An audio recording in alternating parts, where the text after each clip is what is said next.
কোরআনে বর্ণিত অন্যতম ক্ষমতাধর নারী বিলকিস। হজরত সুলাইমান আলাইহিসসালামের যুগে তিনি ছিলেন ইয়েমেন ও তার আশেপাশের অঞ্চলের রানী। কিন্তু এত ক্ষমতাধর এই নারী কি করে ইসলামের ছায়াতলে এসেছিল? হজরত সুলাইমান আলাইহিসসালাম ওনাকে ইসলাম ধর্মে আনতে কি করেছিলেন? আজকে আমরা জানব রানী বিলকিস কিভাবে ইসলাম ধর্ম গ্রহণ করেছিলেন।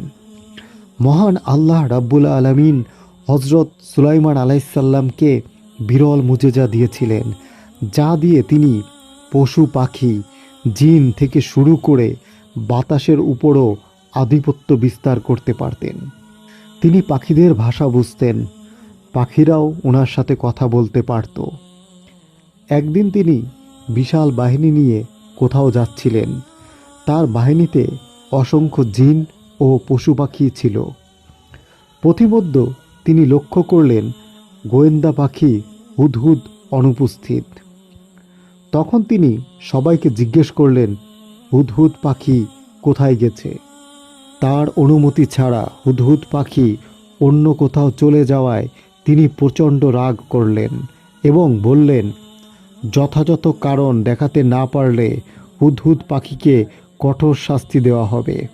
কিছুক্ষণ পর হুদহুদ ফিরে এলো এবং জানালো ইয়েমেনের সাবাতে রাজ করছেন এক ক্ষমতাশীল নারী, যার নাম বিলকিস, যার রাজ্য রাজত্ব ক্ষমতা প্রাসাদ ও ধন সম্পদের প্রাচুর্য রয়েছে।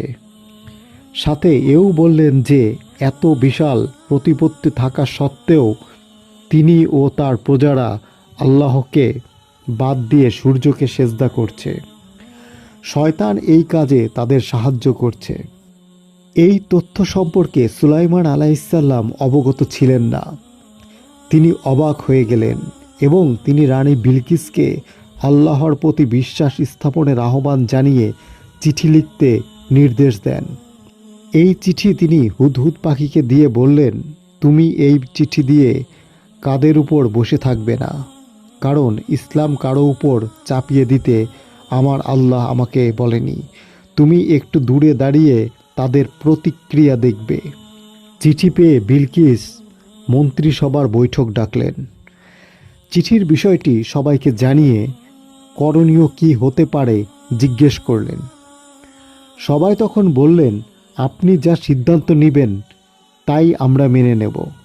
তখন রানী বিলকিস বিপুল পরিমাণ স্বর্ণ রৌপ্য প্রেরণ করলেন হজরত সুলাইমান আলাইহিসসালামের দরবারে।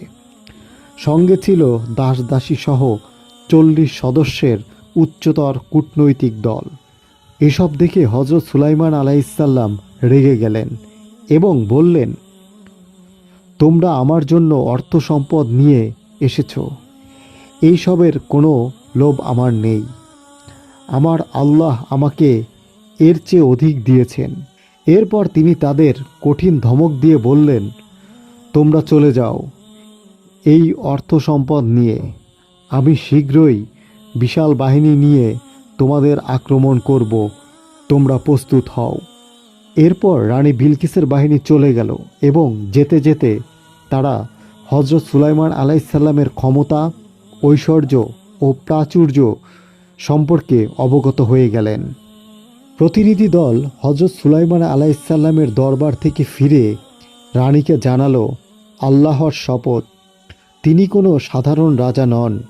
আমরা তার সঙ্গে যুদ্ধ করার শক্তি রাখি না। কোনো দিক বিবেচনায় আমরা তার চেয়ে শ্রেষ্ঠ নই। এসব শুনে রানী বিলকিস আত্মসমর্পণের সিদ্ধান্ত নেয়। তিনি বার্তা পাঠান, আমি আমার রাজ্যের নেতাদের নিয়ে আপনার কাছে আসছি।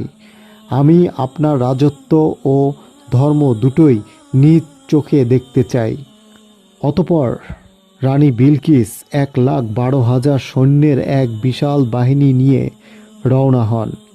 রানীর আসার খবর শুনে সুলাইমান আলাইহিসসালাম তার বাহিনীকে বললেন, কে রানী বিলকিসের সিংহাসন তার আসার আগেই আমার সামনে উপস্থিত করতে পারবে?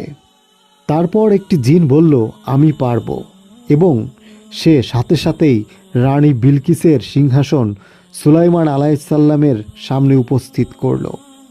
সেই সাথে একটি কাচের তৈরি প্রাসাদও তৈরি করা হলো, যার নিচ দিয়ে ঝর্ণাধারা বয়ে যেত। হজরত সুলাইমান আলাইসাল্লামের দরবারে পৌঁছে রানী বিলকিস প্রবেশ করতে গিয়ে সেই ঝর্ণাধারাকে পানি ভেবে তার কাপড় একটু উঁচু করল।